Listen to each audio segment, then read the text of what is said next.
our eminent speakers, and the delegates who have joined us on Zoom meeting on today's seminar on Agnikarma and Vidyakarma and infertility. We will have an informal inauguration of our seminar by the auspicious hands of Dr. Upendra Dikshit. I request Dr. Upendra Dikshit to come on the stage.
Thank you very much, Upendra sir and Dikshit madam. As per our tradition, we will seek the blessings of Lord Dharmantari by reciting Dharmantari Stavan. I request Dr. Pradnya Aklakodkar for Dharmantari Stavan.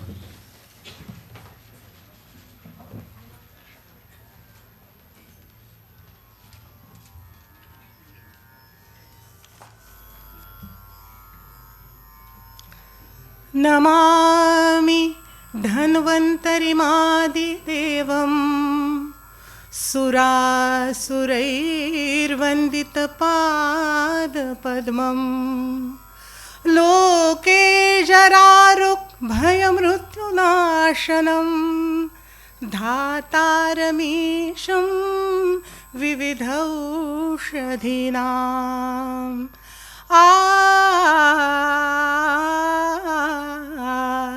शङ्खं चक्रं जलौकां दधदमृतघटं चारुदोर्भिश्चतुर्भिः सूक्ष्मस्वच्छातिहृद्यां शुकपरिविलसन् मौलिमम्भोजनेत्रम् कालाम्भोदोज्ज्वलाङ्गं कटितटविलसत् चारुपीताम्बराढ्यं वन्दे धन्वन्तरिं तं निखिलगदवना प्रौढदावाग्निलीलम् प्रौढदावाग्निलीलम्.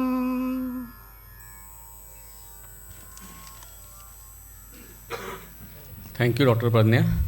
We will start our today's program with the case paper presentations. We will have the winners to present their cases in front of you.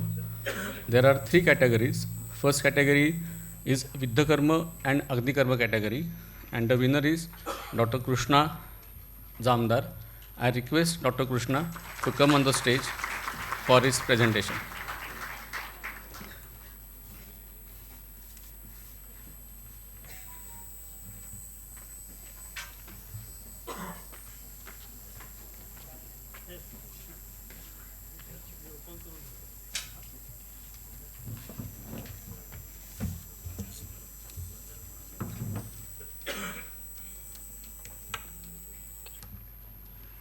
Good morning everyone. आजचा माझा topic आहे role of agnikarma and viddhakarma in the management of ACL tear. सर्वप्रथम गुरुवर्यांना वंदन करून मी माझ्या केस प्रेझेंटेशनला सुरुवात करतो. वैद्य राबू ओक्टे सर आणि वैद्य चंद्रकुमार देशमुख सर. तर पेशंटची हिस्ट्री अशी आहे की 31 वर्षाची फिमेल होती, स्थूल पेशंट आहे. ती एक साधारण दुपारी 2 ते 3 वाजता जेनेवरून उतरताना पडताना त्याचा पाय ट्विस्ट झाला आणि गुडघ्याला पण मार लागला आणि तो ट्विस्ट झाल्यामुळे पायाला त्या पडल्या आणि मग त्या दुखायला लागलं. उठून त्यांना बसता पण येत नव्हतं. डाव्या पायाला गुडघ्याला जास्त दुखत होतं, स्वेलिंग आली एक थोड्या वेळामध्ये. त्यानंतर त्या तसंच त्यांना हॉस्पिटलला घेऊन गेले, MRI केला. MRIमध्ये ACL टियर होता, म्हणजे mid substance complete tear of anterior cruciate ligament होतं. सोबत माइल्ड डिफ्युजन होतं, ग्रेड 2 स्प्रेन होता. पेशंटचं MRI रिपोर्ट्स आहेत समोर. तर ह्यानुसार पिक्चर होतं पूर्ण. पेशंटला ऑपरेटिव्ह सजेस्ट केलं होतं की तुम्ही ते ऑपरेट करून घ्या, त्याशिवाय ते बरं होणार नाही. पेशंटला डाव्या पायावरती उभा राहता येत नव्हतं. डाव्या पायावरती जोर जरी दिला तरीसुद्धा दुखत होतं आणि तेवढं वेट म्हणजे स्वतःचं वेट पण बेअर होत नव्हतं. त्यानंतर संध्याकाळी साधारण 9:30-10च्या दरम्यान पेशंट क्लिनिकला आल्या. सगळं हिस्ट्री वगैरे घेऊन नंतर मी पेशंटचं डायग्नोसिस वातरक्त आणि सोबत गृध्रसी असं ठेवलं होतं. वातरक्त असायचं कारण म्हणजे 2 प्रकार, म्हणजे उत्पादक आणि व्यंजक हेतू दोन्हींचा विचार केला.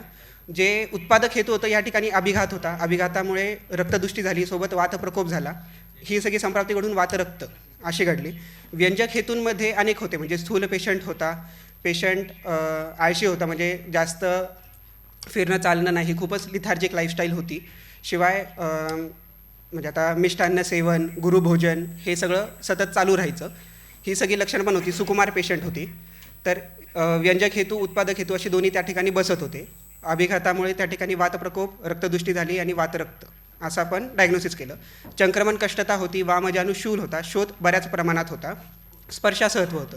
आणि सोबत अजून एक लक्षण होतं पेशंटमध्ये की पेशंटला तो पाय सरळ करता येत नव्हता किंवा वाकवतासुद्धा येत नव्हता. तो स्तंभ होता. तर त्या स्तंभावरून एक गोष्ट लक्षात आली, म्हणजे जे आपल्या चरक चिकित्सा स्थानातला 28वा अध्याय 56 नंबरचा श्लोक आहे, जो गृध्रसीचा श्लोक आहे, त्यामध्ये स्पष्ट लिहिलं आहे की स्पिकपूर्व कटी पृष्ठ उरु जानुजंघा पादक्रमात गृध्रसी स्तंभ. तर हा जो स्तंभ होता या ठिकाणी, यावरून मला ते एक जाणवलं की अरे हे गृध्रसीकडे पण जात आहे आणि सोबत वातरक्त आहे.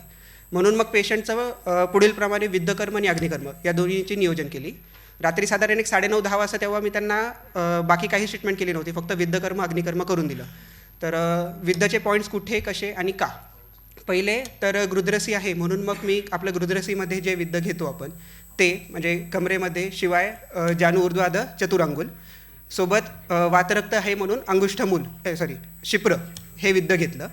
त्यानंतर मग अग्निकर्मामध्ये जानू प्रदेशी ज्या ठिकाणी अत्यग्र शूलेद आहेत, हे जे आपल्या सुश्रुत सूत्रस्थान 12व्या अध्यायामध्ये सांगितलेलं आहे, त्यानुसार जिकडे सर्वाधिक शूल होतं त्या ठिकाणी अग्निकर्म केलं. शिवाय जानूचे आपले पॉईंट्स असतात त्यानुसार आपण तिकडं अग्निकर्म केलं.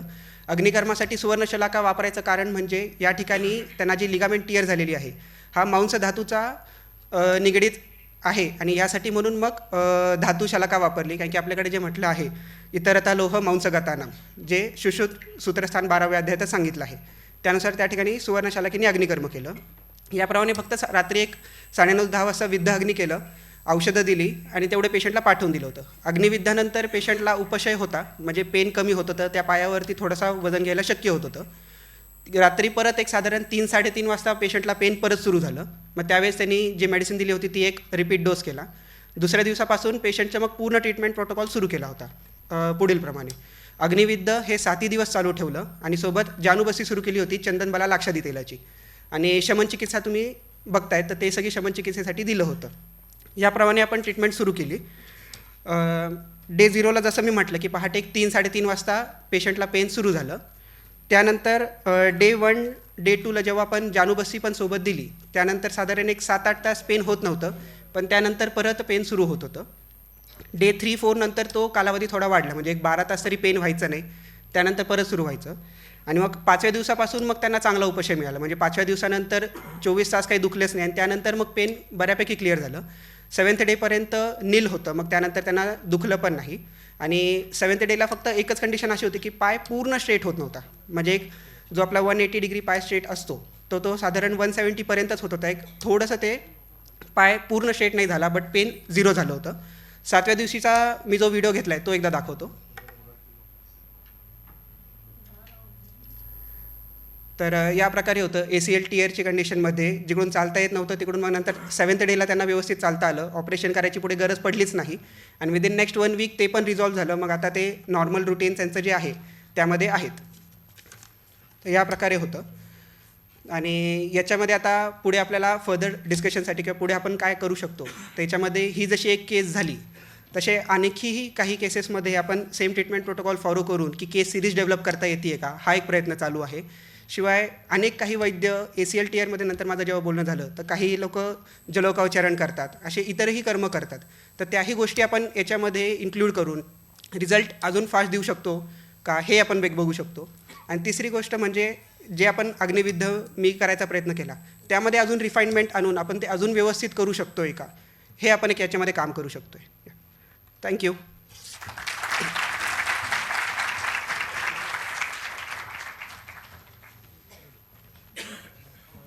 Thank you, Dr. Krishna. Next category, Agnikarma category. The winner is Dr. Pankaj Tiwari. I request Dr. Pankaj to come on the stage.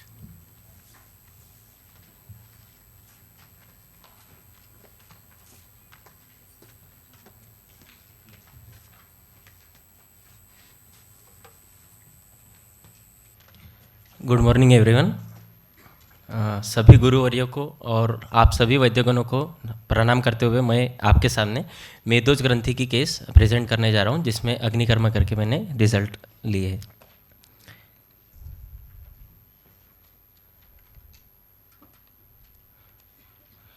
Patient की डिटेल्स. पेशेंट 65 ईयर्स का मेल पेशेंट है जो कि ऑक्यूपेशन से बिजनेसमैन है और chief complaints patient की जैसा आप देख सकते हैं. पेशेंट की डिटेल्स मैं आपको बताऊंगा. पेशेंट पंचकर्मा डिपार्टमेंट में आया था और पेशेंट को आंखों के ऊपर सिस्ट थी तो उन्होंने उसे ऑप्थेल्मोलॉजी डिपार्टमेंट में भेजा, शालाक्य डिपार्टमेंट में भेजा. उन्होंने सर्जरी में भेजा कि ऑपरेट करना पड़ेगा और सर्जरी में कॉलेज की सर्जरी डिपार्टमेंट में अग्निविद्ध कर्मा की OPD अलग से है जो मैं हैंडल करता हूँ. तो पेशेंट को देखने के बाद मैंने वहाँ पे अग्निकर्मा करने का डिसीजन लिया. तो पेशेंट के कंप्लेंट्स ये थे कि पक्षमा स्थानगत मेदोज ग्रंथि 30 साल से थी, कंडू और नेत्रस्त्राव कभी कभी होता था. ये पेशेंट की डिटेल्स, अष्टविध और दशविध परीक्षण इन डिटेल. निदान पंचक हेतु उषापान. 2 से 3 गिलास पानी पेशेंट पिछले 20 साल से पीता था जो कि क्लेदवर्धक है. साथ में मांसाहार 3 टाइम्स पर वीक पिछले 15-20 साल से जो कि मांसदुष्टि का हेतु है और मेदो व स्रोतस की विकृति का भी रीज़न है. अव्यायामात दिवा स्वप्नात् मेद्यानाम चति भक्षणात्. तो मेद्यानाम चति भक्षणात् ये मांसाहार से मेदो व स्रोतस विकृत हुआ. विदाही अन्नपान ट्वाइस अ वीक और विहार में हेतु भोजनोत्तर दिवास्वाप. ये पिछले 25 से 30 साल इतनी काल संप्राप्ति थी, ये हेतु था. और अगर ये हम देखेंगे आचार्य चरक ने जैसा बताया है मांस और मेदोह दृष्टि के हेतुओं में अभिषंदिनी भोजानी स्थूला नीचे गुरु नीचे मांसवाहिनी दुष्यंती भुक्त्वाच सपताम दिवा और अव्यायामात दिवा स्वप्नात्. ये दोनों हेतु मांसवह और मेदोवह के कॉमन है. साथ ही पूर्वरूप वहाँ पे पहले एक छोटी पिटिका थी पेशेंट को, बाद में विकृत मांस और मेद धातु का संचय होता गया और वहाँ पे मेदोज ग्रंथि जो है बाद में कंप्लीट हो गई.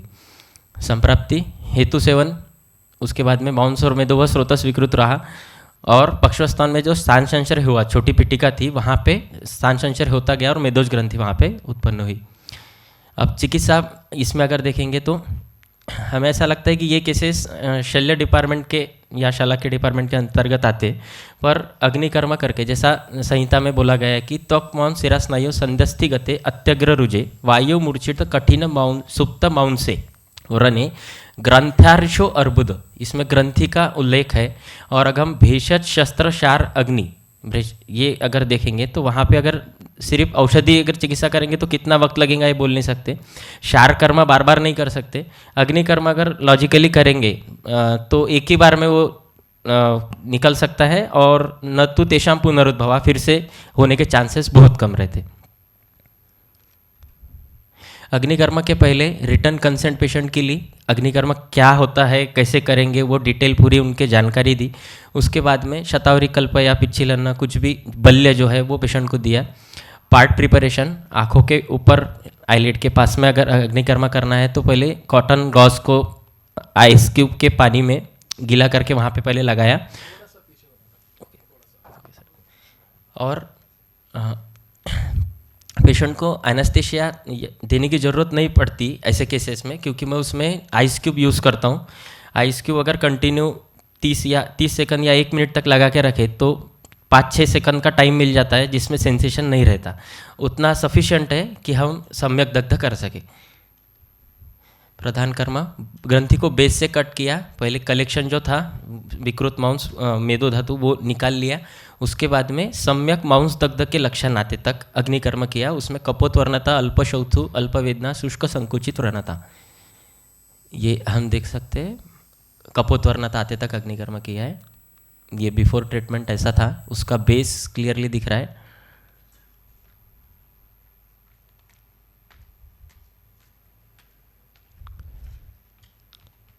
वीडियो में हम देखेंगे पेशेंट को देखने में तकलीफ होती थी क्योंकि वो सामने आता था बार बार। पहले आइस क्यूब लगा के सेंसेशन लॉस किया, फिर ताम्रशाला का इसके लिए यूज़ की है क्योंकि ताम्र धातु लेखन और व्रणरूपक है इसके लिए।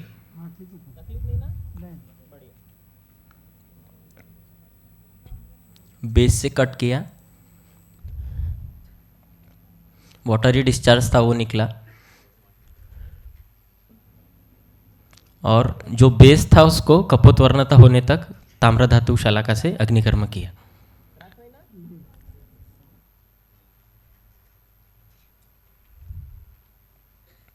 पंद्रह दिन बाद में कंप्लीटली हील हो गया।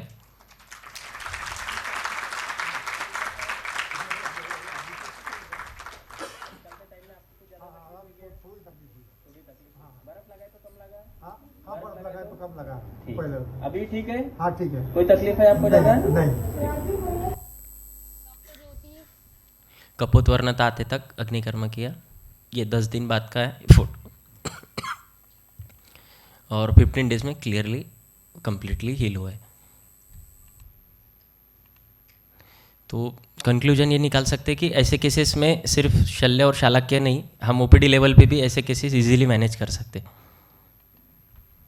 शमन औषध सूक्ष्म त्रिफलावटी वैनोदाने, गंधक रसायन 2 वैनोदाने और शतधोत घृत जो है वो एप्लीकेशन के लिए दिया था। Thank you.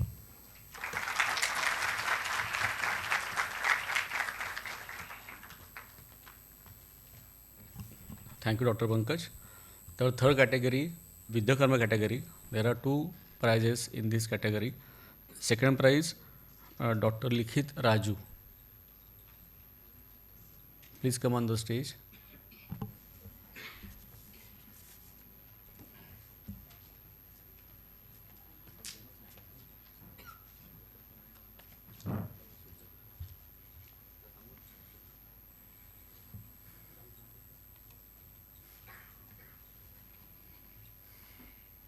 Very good morning, everyone. So I'll be presenting a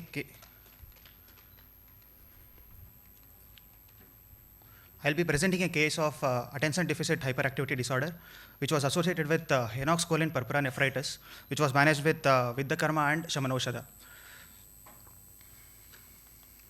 So most of us don't know what is henox-choline purpura nephritis. Even I was not knowing that. So after seeing the reports, I got to know that the patient was suffering from stage 2 henox-choline purpura nephritis, which is a systemic vasculitis condition which occurs rarely in children. So case details. So the patient was 6 years old, student who was located in Bangalore. So his complaints was hyperactivity, delayed speech, lack of concentration, and low memory power. And inattention, and he was not able. He was rolling on bed when he slept, and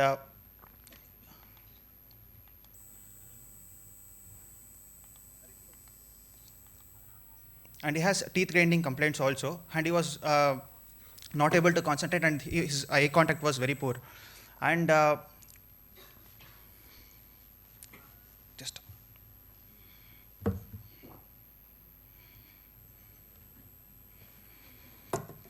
So frequent rise of temperature and rhinitis was running nose was also observed from since 3 years, and he was also having complaints of a dark hematuria, which was associated with proteinuria also since 1 year. So in the birth history, so it was a LSES section which was done, and no history of birth asphyxia was there.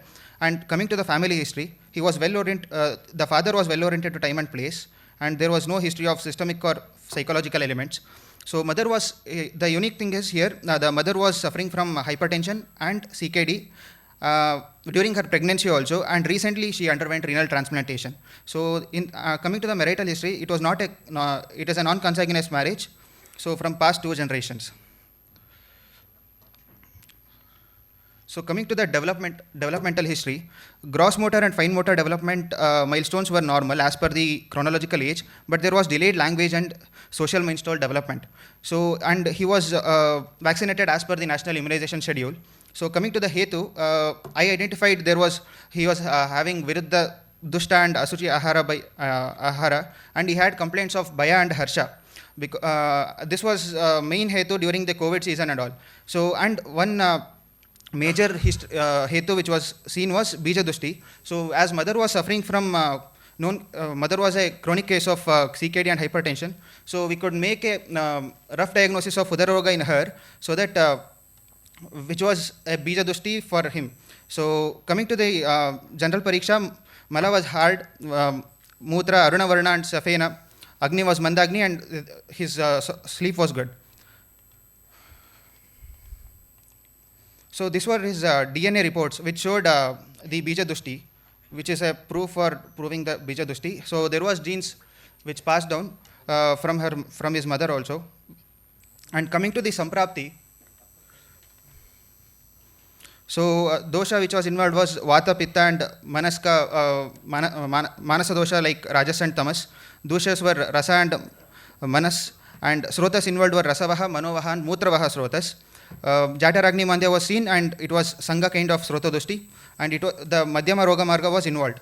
Coming to the Samprapti, there were 2 Sampraptis which were drawn in this case. One was Samprapti of ADHD, and another was Samprapti of Henox choline purpura nephritis according to the basis of Ayurveda Dosha Samurchana.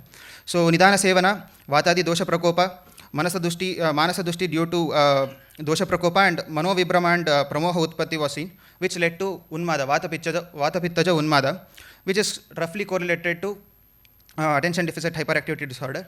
And coming to the other Samprapti, as there was a Bija Dushti in like from the mother, the Udara Roga, Udara Samprapti was seen in mother. So there was Bija Dushti, and which is Maturja Bhava, which led to Kleda and Rakta Yukta Mutra, which is the present condition where he was suffering from stage 2 Henox choline purpura nephritis. So what was the Chikitsa Sutras applied when he first came to me was, one was Vidya Karma, Krimi Chikitsa, Deepana Pachana, Vatanulomana, Smriti Vidyakara Chikitsa, and Avapidaka Gritapana was planned. So Avapidaka Gritapana was planned after 15 days of treatment, initial treatment. So coming to first Vidya Karma, Shanka and Angustamula were the main with the points which were done with a frequency of 3 sessions per week. This was continued for 2 months. The treatment was continued for 2 months. Coming to the reference of Vidya Karma in Unmada, Vata Pittaja Unmada, it is told in Charaka Samhita that Shanka Keshanta Sandhi in Vidya is helpful in Vata Pittaja Unmada, and we can find this reference even in Sushruta Samhita also. And coming to the Angustamula, as it is mentioned in Ruddhi Roga, which is almost a similar pathology in terms of as he was having Mutra Dushti also, so this was done. The Angustamula Vidya was done. So coming to the Shamanaushadha, what was practiced? So initial 15 days, Krimikudara Rasa 1 BD before food, tab Gokshuradi Guguru 1 BD before food, syrup Madifala Rasayana 5 ml TID before food, and Sarasvatarishta, which was Sarna Yukta, 2 drops 2 times a day after food. So this was for first 15 days. So next 15 days, it was Vachaharidradi Ganavati 1 BD before food, Panchatiktaka Grita, quarter teaspoon in terms of Avapidaka Gritapana, which is mentioned in Mutravega Chikitsa. So this was the Avapidaka Snehapana was followed 3 times a day, and it was followed in Avara Matra.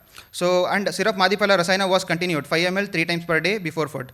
So coming to the reference of Avapidaka Ghrutapana, it is mentioned that Mutrajeshu tu Panecha Pragbhaktam Shasyate Ghrutam Jirnantikam cha Uttama Matram. It actually the reference mentions about Uttama Matra, but as the patient was suffering from Mandagni, so quarter teaspoon was given. So coming to the ADHD, the assessment was done, and a standard assessment protocol was followed, where with the reference of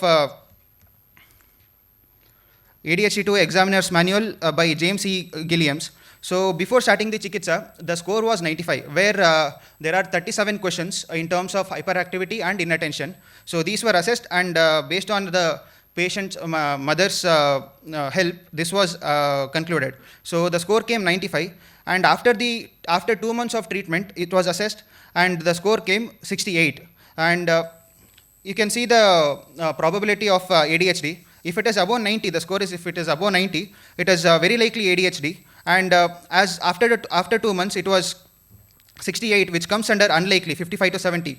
So there was, and this was coming to this was based on the assessment, and symptomatically also I was seeing his improvements in terms of symptoms.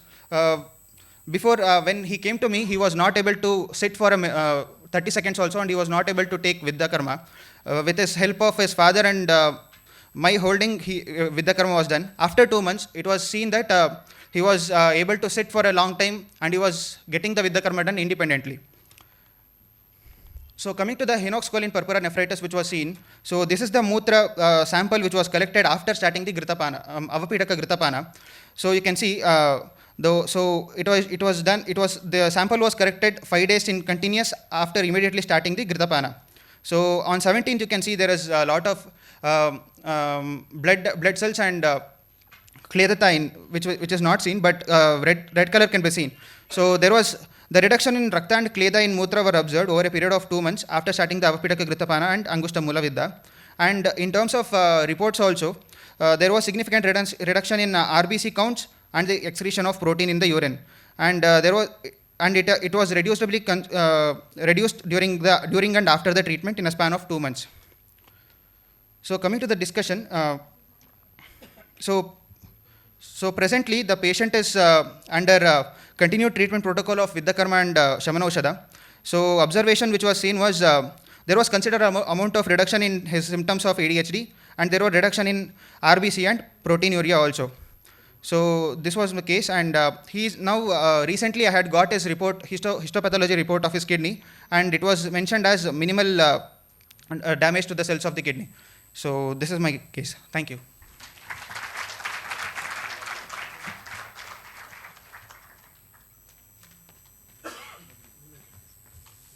Vidya Karma category, first prize, Dr. Saili Shinde.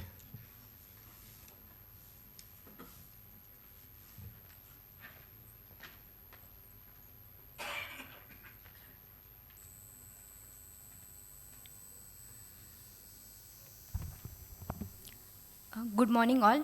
मंगलाचरण कह के मैं आगे का presentation शुरू करती हूँ. ओम सहस्राक्षम गणाधीशम स्वगुरुम च सरस्वतीम जनकम जनयित्रीम च शास्त्रादौ प्रणमाम्यहम.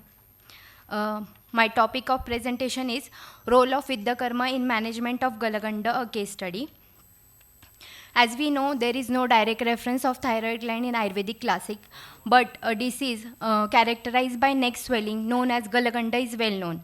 Acharya Charaka has described it as a solitary swelling that is Ekadeshiya Shodh. He has also mentioned it in 20 Shleshmaj Vikaras.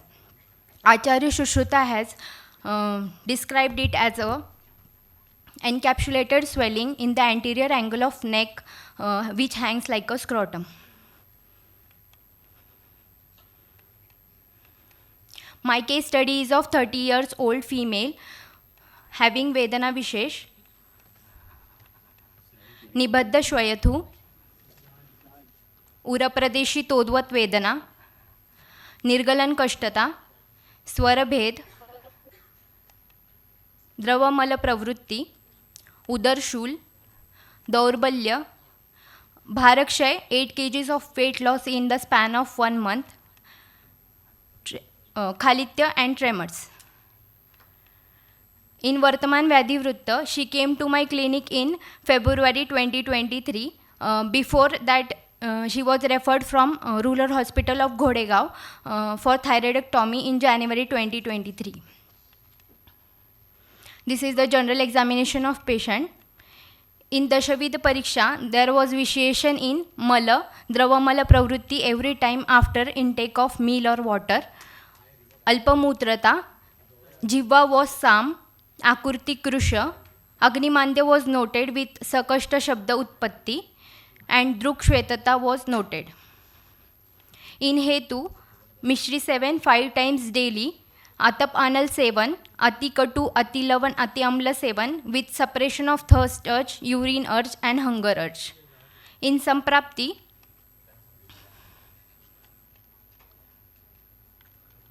due to Veg Dharan, Vata Prakop took place, and due to Aharaj Hetu, Kledak Kafadushti and Pachak Pitta Dushti, which further led to Jatharagni Mandya, leading to Amutpatti and Dhatu Vaigunya. With the Vata Prakop along with Kapha and Meth took Stan Samshray at Gala Pradesh, leading to Galaganda. Treatment was planned in 3 steps: Nidan Parivarjan, Viddha Chikitsa and Shaman Chikitsa. In Shaman Chikitsa, Sanjivani Vati along with Gaudarishta were prescribed, and in Viddha Chikitsa, these points were taken respectively. Nabhi point, at first 4 points around the Nabhi Marma were performed. Saman Vayu, so as to work on Saman Vayu, Vyan Vayu, Saman Vayu, Pachak Pitta and Udan Vayu. This Viddha was performed. I had chosen the sequence from right lower to left lower. Then for Apan Vayu Dushti, Padangushta points of both the legs were performed.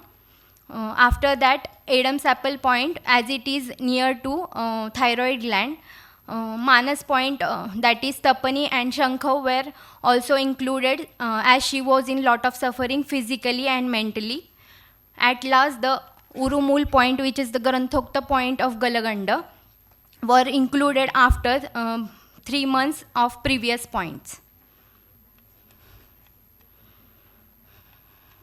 This with the Chikitsa was repeated for 7 days. After these 7 settings, it has been taken for 3 settings per week.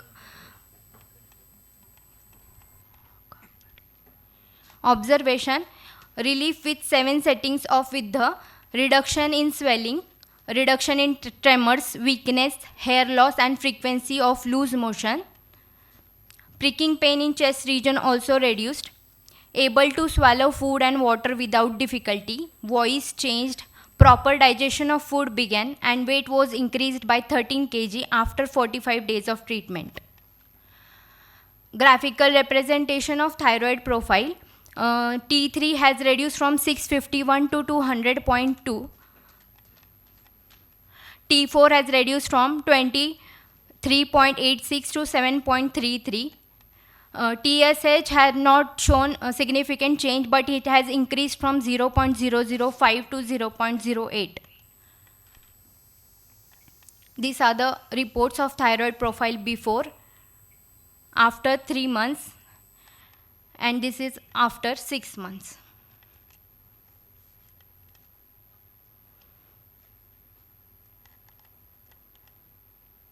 USG report. At first, USG showed thyroiditis, likely Graves' disease with cervical lymphadenopathy. After 3 months, USG was repeated, but there was no significant change in dimensions according to USG. Therefore, Urumul point, which is a Granthokta point, were included in the Viddha. And after 3 months of Urumul point, this was the change. There was significant change in dimension. This is the graphical representation of change in dimensions, where the red color shows before dimensions, yellow color shows the after dimension, and green color shows the normal dimensions of thyroid gland. Right lobe, left lobe and isthmus. Conclusion: Vidyakarma has been shown a significant relief and was found very effective in treating Galaganda. It can be concluded that it has led to regression of thyroid gland as well as reduction in cervical lymphadenopathy, which further provided relief in signs and symptoms. It has also shown significant positive changes in thyroid profile as well as USG report. Her treatment is still going on, and at present condition she is not suffering from any symptoms as mentioned in Vedana Vishesh. Bowel habits are normal and appetite and bala has increased. Assessment grade for objective and subjective criteria are as follow. This is the objective criteria where T3 has reduced from grade 3 to grade 1, that is from 651 to 200.2. T4 has reduced from 24.86 to 7.33, and TSH has increased from 0.005 to 0.08. This is the change of 3 months. This is the subjective criteria where Nibadda Shwayatu has changed from enlarged thyroid gland with cervical lymphadenopathy to mild swelling, which is not visible but palpable. Gala Talu Parivartan has changed from severe difficulty like dysphagia to able to swallow without difficulty. Ruja has changed from moderate pricking pain to no pain. Dorbalya has reduced from unable to perform small works to no fatigue. Mala Pravrutti has changed from loose motions after intake of water or meal to normal bowel movements. Swara has changed from severe changes in quality of voice with low speech to normal voice. And Kampa has reduced from moderate tremors to no tremors.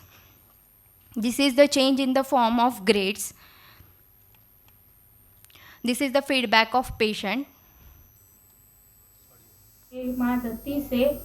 मला थायरॉइडचा त्रास होत होता. मी डॉक्टरांना भेटले. मला नगरला जायला सांगितलं. नगरला मला ऑपरेशन सांगितलं होतं. त्याच्यानंतर मी लोणीकांना आले. लोणीकांमधून आमच्या डॉक्टरांची भेट घेतली. आमच्या डॉक्टरांनी त्यांची मुलगी सायली मॅडम यांनी मला 7 दिवसाची ट्रीटमेंट दिली. युद्धकर्माची ट्रीटमेंट दिली. मला बराचसा फरक मला गिळता यायला लागलं. माझ्या छातीत टोचत होतं. टोचणं पण बंद झालं. माझे जुलाब पण झाले. माझ्या गळ्यातून पूर्ण म्हणजे पाणी जायला लागलं. जेवण जायला लागलं. मला लटलट काप व्हायचा. माझं अंग सूज पण यायची. हातपाय गळायचे. माझे पूर्ण त्रास कमी झाले. पोट पण सारखं दुखत होतं. 7 दिवसात मला एवढा फरक जाणवलाय. फरकच पडलाय म्हणलं. एवढं सूज पण ओसरली माझी.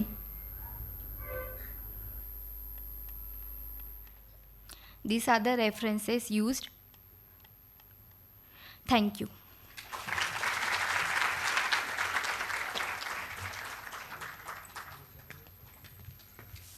Thank you, Dr. Saili. The aim of this case presentation competition is to encourage the Vaidyas to perform Vidyakarma and Agnikarma, and also to give confidence to other Vaidyas who are little hesitating in using this Agnikarma and Vidyakarma in practice. There is another case, interesting case of Agnikarma and Vidyakarma, which we will like to put in front of you. I request Dr. Gaurav Kavle to come on the stage and to present his case which he treated in the practice. After this presentation, we will move towards eminent speakers lectures. Dr. Gaurav Kavle.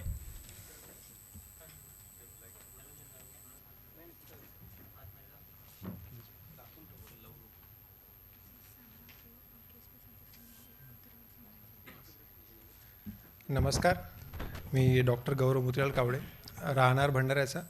Actually case presentation मी केलं होतं, पण मला इथे आमंत्रित केलं आहे पत्र वाचून दाखवण्याकरता. माझ्या डोक्यामध्ये ज्या वेळेला आता पोळा होता त्यावेळेला मी वैद्य राबा गोगटे सरांना माझ्या डोक्यात आलं की आपण पत्र लिहावं. तर ते वाचून दाखवतो.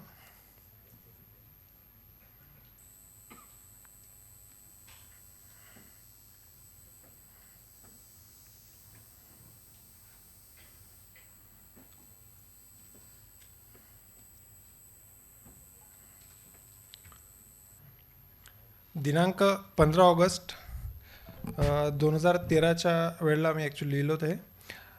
प्रतिवैद्य राब गोगटे सर, साष्टांग नमस्कार. पत्र लिहिण्याचे कारण एवढंच की तुम्हाला सवडीने वाचता यावं. मी ऐकलं आहे की तुम्हाला पेशंटचे अभिप्राय पत्रानेच मागविले होते.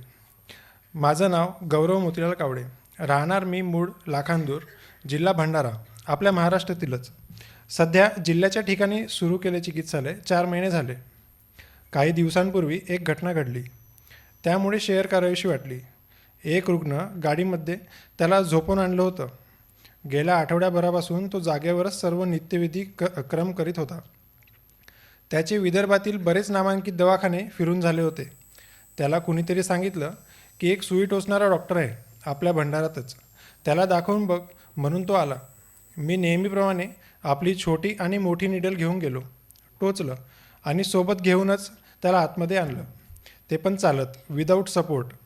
वेटिंग रूममध्ये आम्ही पाय ठेवताच बसलेल्या पेशंट आणि त्यांच्या नातेवाईकांनी टाळ्या वाजवायला चालू केलं. त्यावेळेला अचानक भरून आलं. मी कॅबिनमध्ये आलो.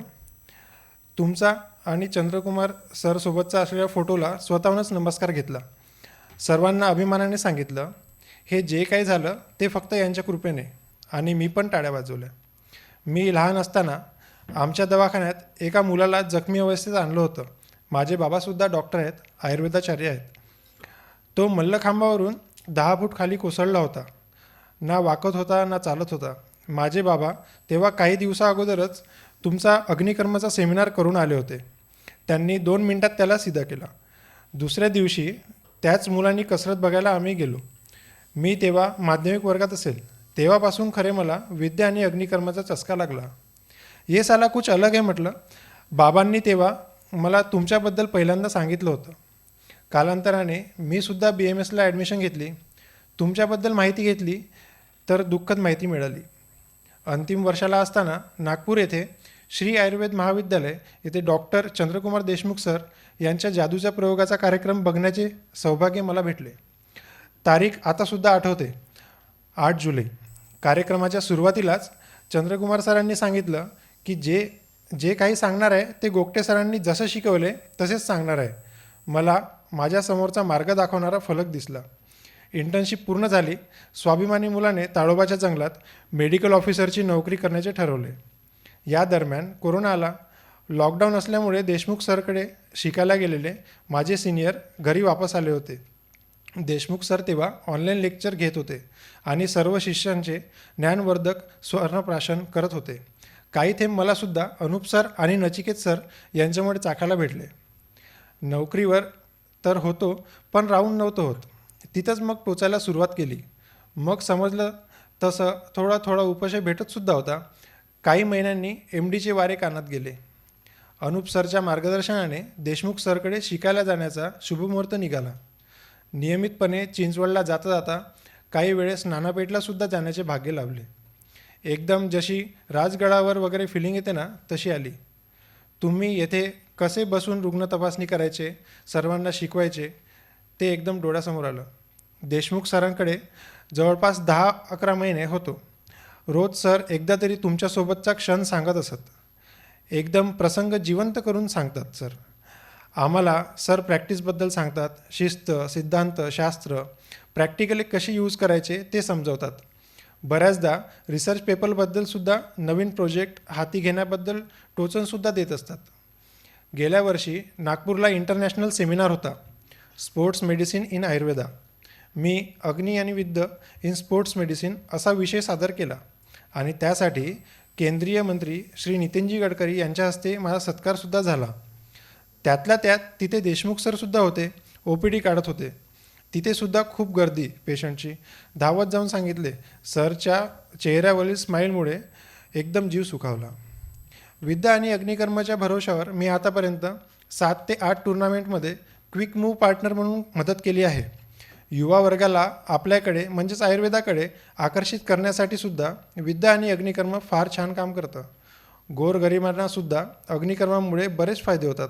डोळ्यांचे operation, root canal, knee replacement, skin grafting, joint replacement, hormonal treatment, मानसरोग, ऑटिझम, इतर बरेच आजार आहेत ज्यामध्ये विद्या आणि अग्निकर्म अनुकूल आहे. गेल्या काही दिवसापूर्वीच एक रेटायनल हिमोरेजची ऑपरेशन आपण टाळू शकलो. त्याचीच केस मी यावेळेस सादर केली होती. जे रुग्ण मला धन्यवाद देतात त्यांना तुम्हा दोघांचं नाव मी नक्की आठवणीने सांगतो. अभिमान वाटतो मला. तुम्हाला भेटण्याचे सौभाग्य तर मला नाही मिळालं. माझ्या बाबांनी तुमची एक कार्यशाळा केली होती. मला मात्र देशमुख सरकडून तुम्हाला अनुभवता आलं. आम्ही दरवर्षी वारीमध्ये सुद्धा सेवा देतो. राज्यपालांच्या हस्ते सत्कार झाला बरं देशमुख सरांचा. मी सध्या एका दुर्लक्षित भागामध्ये माझी OPD चालू केली आहे. त्या लोकांकडे कधीकधी पैसेसुद्धा नसतात औषधी घेण्यासाठी. आपल्या रुग्णालयात अग्नी आणि विद्याकर्म अगदी मोफतच आहे. तुमच्या या विद्या आणि अग्निकर्म यांनी सोपं करून दिल्यामुळे मी जी सेवा त्यांना पोहोचवू शकतो त्याचा मला अभिमान वाटतो. सध्या रोज 120 ते 130 रुग्ण याचा लाभ घेतात. कॅबिनमध्ये असलेल्या तुमच्या फोटोकडे बघून थकवा कधी जाणवत नाही. तुम्ही उतरत्या वयामध्ये सुद्धा जी मेहनत केली आणि चंद्रकुमार देशमुख सर जेवढी मेहनत करतात त्यासमोर मी म्हणजे रामसेतू बांधताना जी खार दगड टाकत होती ते सुद्धा जास्त वाटेल कदाचित. लवकरच भेटू असं म्हणत नाही. सध्या इकडेच थांबतो आणि बघतो अजून काही नवीन याच्यामध्ये भर टाकू शकतो का. आशीर्वाद असू द्या sir.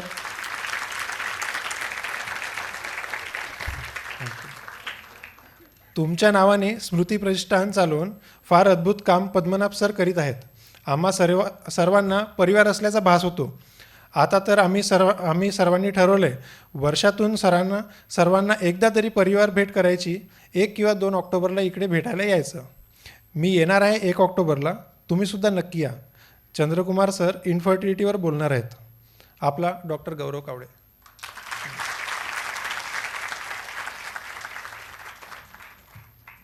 Thank you, Dr. Gaurav Kavale.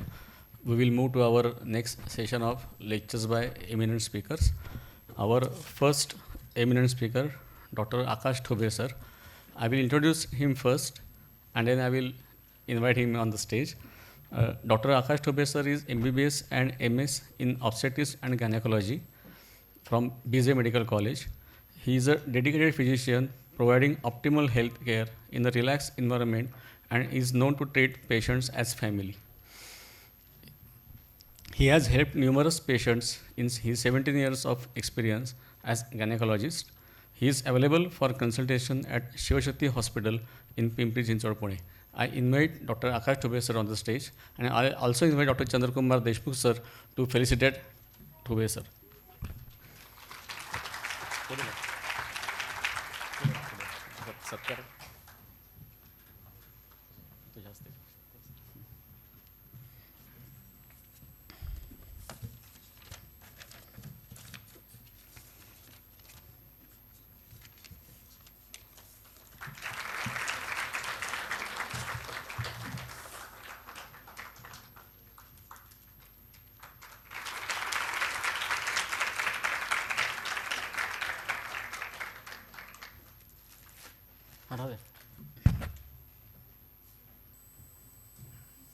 Yes.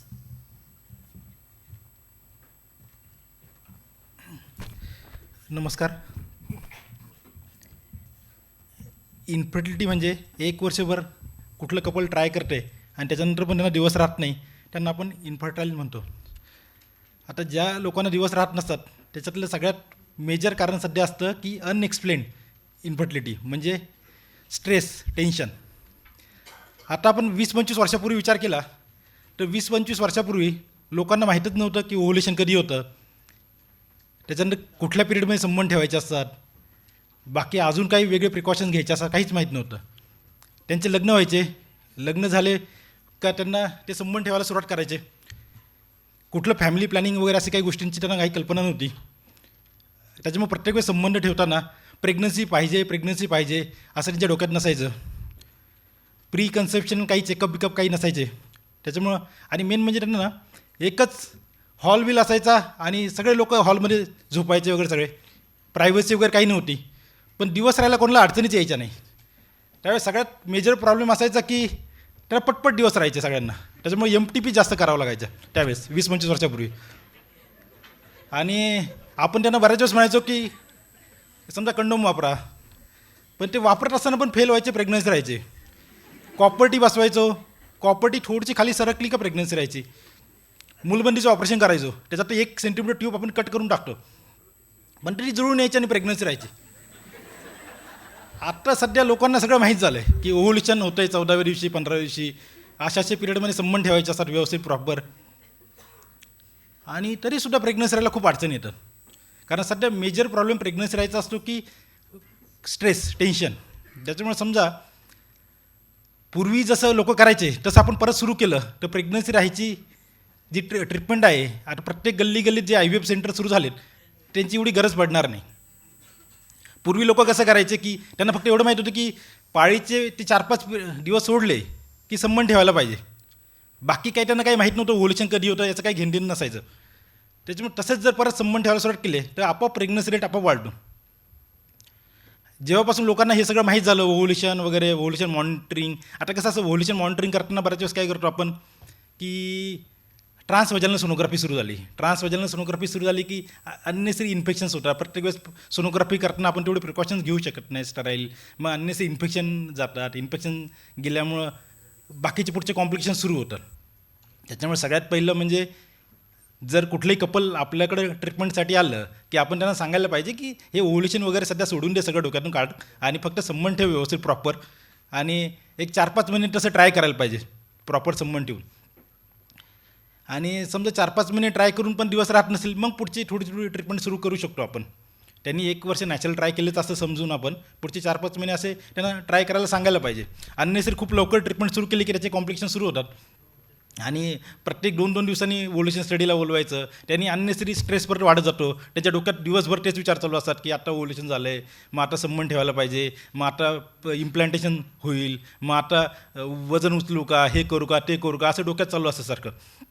आणि त्याच्यामुळे अजून टेन्शन वाढत जातं, अजून दिवस राहत नाही त्याच्यामुळे सगळ्यात पहिलं कपलचं आपण ना त्यांचं प्रॉपर काउन्सिलिंग करून त्यांचं कुठं ना कुठं स्ट्रेस कमी व्हायला पाहिजे हे बघायला पाहिजे. आणि त्याने खूप दिवस राहायचे चान्स वाढत जातं. कारण मी बऱ्याच वेळेस बघितलं की लोकांचे 1-2 IVF फेल होतात आणि त्याच्यानंतर ते सगळं सोडून देतात, म्हणजे जाऊ दे आता मॅम फक्त संबंध ठेवायचे, आणि त्यांना दिवस राहून जातात. असं घरात लग्न असतं त्यावेळेस ते जास्त विचार करत नाही आणि मग त्याच महिन्यात त्यांना दिवस राहून जातात. त्याच्यामुळे जे लोकांना प्रेग्नन्सी पाहिजे असतात त्यांनी प्रेग्नन्सी राहील यासाठी संबंध ठेवायची किंवा काहीच करायची गरज नाही. त्यांनी फक्त संबंध ठेवायला पाहिजे. कुठलाही प्रेग्नन्सी राहील त्याचा सगळं विचार डोक्यातला सोडून द्यायचा. प्रेग्नन्सी आपोआप राहणार आहे. प्रेग्नन्सी राहण्यासाठी जे लोक ट्राय करतात त्यांना प्रेग्नन्सी राहायचा चान्स कमी असतो. ज्यांचे फक्त संबंध येतात, प्रेग्नन्सीचे काही घेणं नाही, त्यांना प्रेग्नन्सी राहायचा चान्स खूप पटीने जास्त असतो बाकीच्यांपेक्षा. आणि त्याच्यामुळे मी तर माझ्याकडे येणार प्रत्येक कपलला तेच सांगतो की तुम्ही फक्त ट्राय करा, प्रेग्नन्सी आपोआप राहणारच आहे शेवटी. आता दुसरं समजा नाही 4-5 महिने आपण ट्राय केलं त्यांनी व्यवस्थित विदाऊट स्ट्रेस आणि नाही दिवस राहिले, मग आपण बाकीचे चेकअप करू शकतो. जसं काही मेल फॅक्टरसाठी आपण सेमेन ॲनालिसिस करू शकतो. फिमेल फॅक्टरसाठी आपण एक एक्सरे करून घेतो, ज्याचा ट्यूब बी ब्लॉक आहेत का बघतो. ट्यूब ब्लॉक वगैरे असेल तर मग त्याच्यावर आहे. मग बाकी समजा आयुर्वेदिक ट्रीटमेंट करायची काही ट्यूब खोलण्यासाठी की हिस्ट्रोलॅप्रोस्कोपी करून ट्यूब आपण कॅन्युलेशन वगैरे करतो. आणि समजा खूप कमी लोकांना, जसं आता खूप सारे IVF सेंटर आहे त्याच्यात अनएक्सप्लेन इन्फर्टिलिटीसाठी मेजॉरिटी लोकांचं IVF होतं, पण त्यांना एवढी करायची गरज नाही. मेन समजा खरंच त्यांना IVFची गरज आहे, समजा ट्यूबच खरंच ब्लॉक आहे, खूप सारं करून पण नाही ओपन होत, अशा लोकांना मग IVF करू शकतो आपण. असं ॲक्च्युली मी खूप सारं लेक्चरसाठी प्रिपेअर केलं नव्हतं. ठीक आहे.